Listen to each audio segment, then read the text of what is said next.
Hello, everybody. As you know, I'm Ollie Sharpe, VP of Revenue at SalesLoft. What I'm going to talk to you about today is mindful leadership, about how being a mindful leader impacts your business and drives success. So mindful leadership cultivates focus, creativity, and compassion, and requires non-judgmental attention in the present moment. I'm not going to be talking about the meditation side of this. This is more about the traits of a mindful leader and understanding how it truly benefits the business and the team. At the end, I'll also share 9 tips on how to become a mindful leader, or tips to become more of a mindful leader. So basically, it's a systematic way of developing high levels of awareness. It's not thinking about the past or the future, but always being present and highly focused. Being aware of yourself, your emotions, and how you react, but also being aware and compassionate of others, and remaining calm and positive in all situations.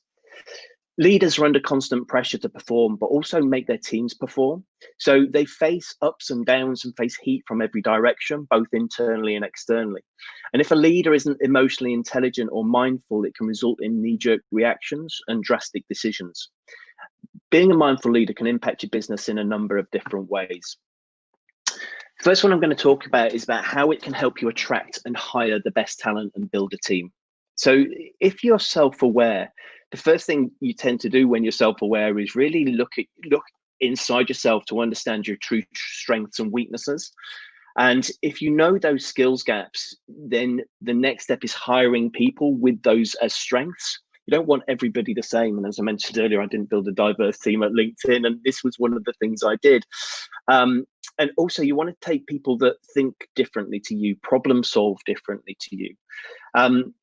As one of my first mistakes was not just building a non-diverse team, but I wanted people like myself in my team. So we weren't, when we worked together, we're always coming up with the same answers as each other. And so having people that fill your own weaknesses and development area gaps is very important.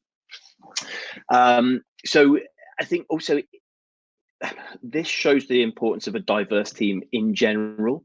This isn't just about diversity in regards to gender or race. It's about cognitive diversity, how we all think, and making sure that we have as many different ways of thinking in a team is really important.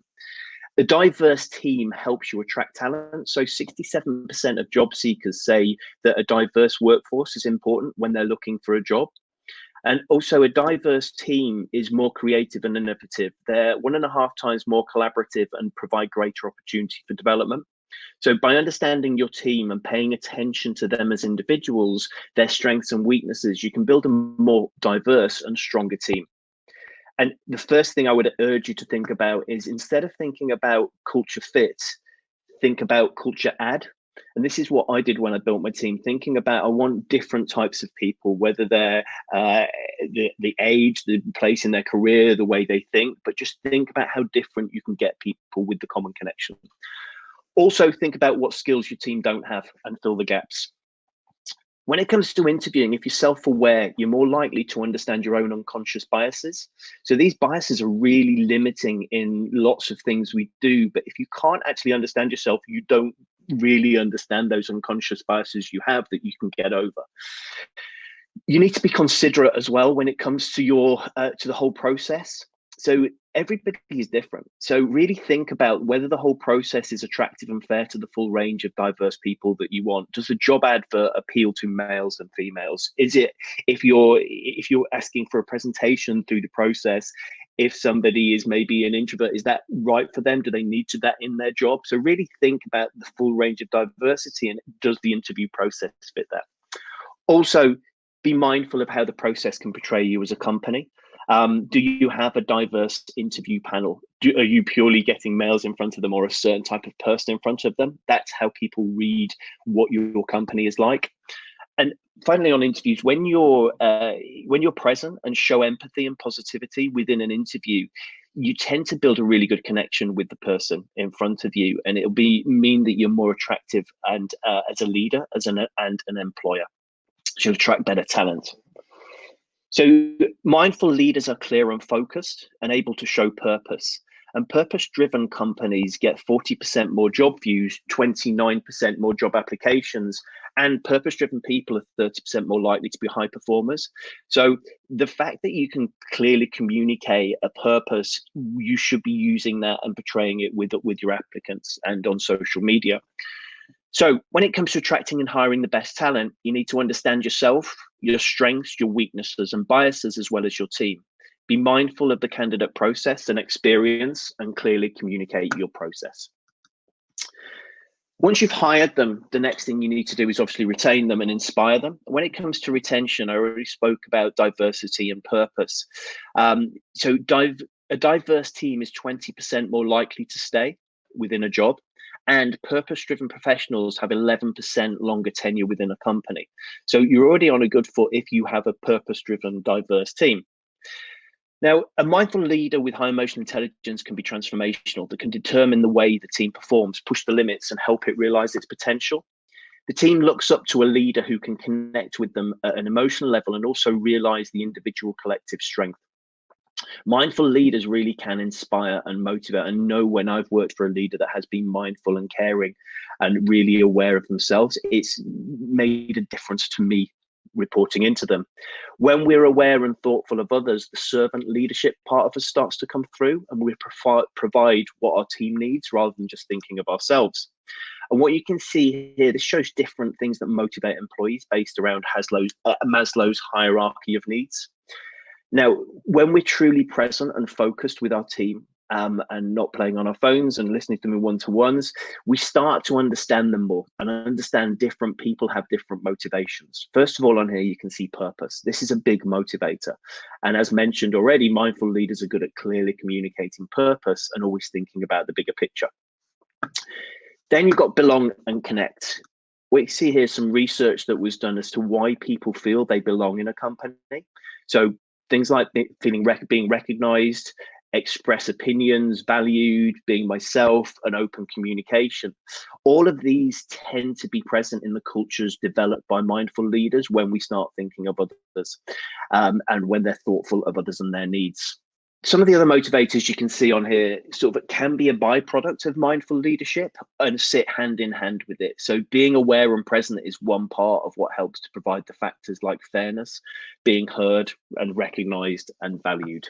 So being mindful that everyone is different in lots of ways, in their motivations, but also as a person and their needs to how they belong. When you're arranging nights out, bear in mind that not everybody likes the same things. So really being mindful of that makes a big difference. So my advice is understand that everyone is different in many ways and treat them as individuals. And the final part is a mindful leader is around the improved happiness and general mindset. A mindful leader can have a huge impact on the happiness and general mindset of the team.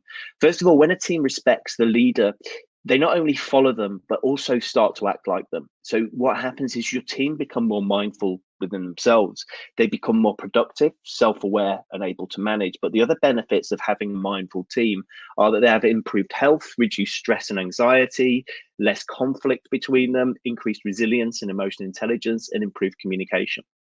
So mindful leaders, taking one of those resilience, mindful leaders are resilient, but they also build resilience. So there's a word that I've come across when researching doing this called equanimity, which is a fantastic word. They have what is called equanimity. This is mental calmness, composure, and evenness of temper, especially in difficult situations.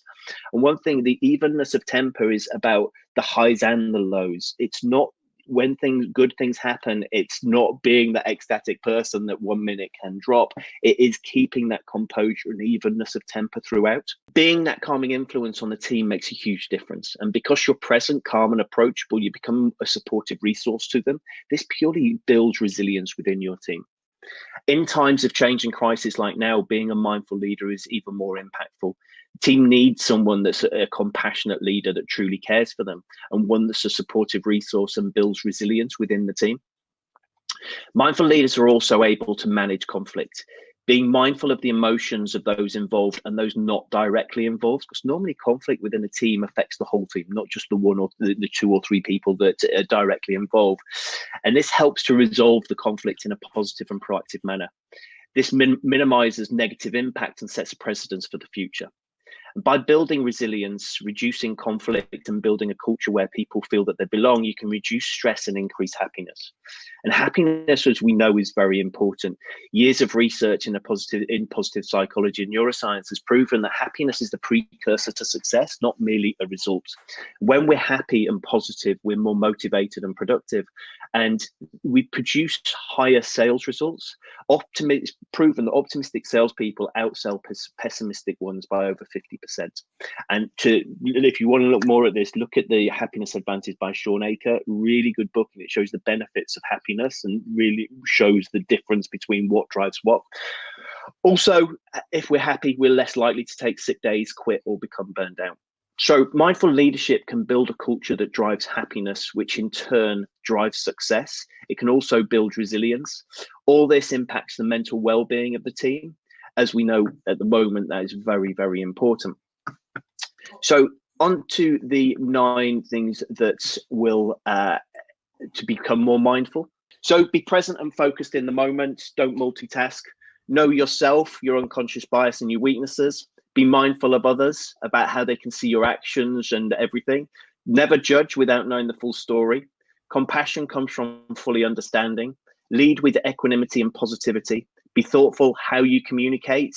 Wonder if it's misinterpreted by somebody. Stick to the big picture, providing purpose, making the right decisions, and think of the longer term wins, and be impeccable in your words and actions. This isn't about being perfect. It's about having integrity, honesty, and courage, and accept responsibility for actions, and don't blame others for honest mistakes. That is me. Cheers.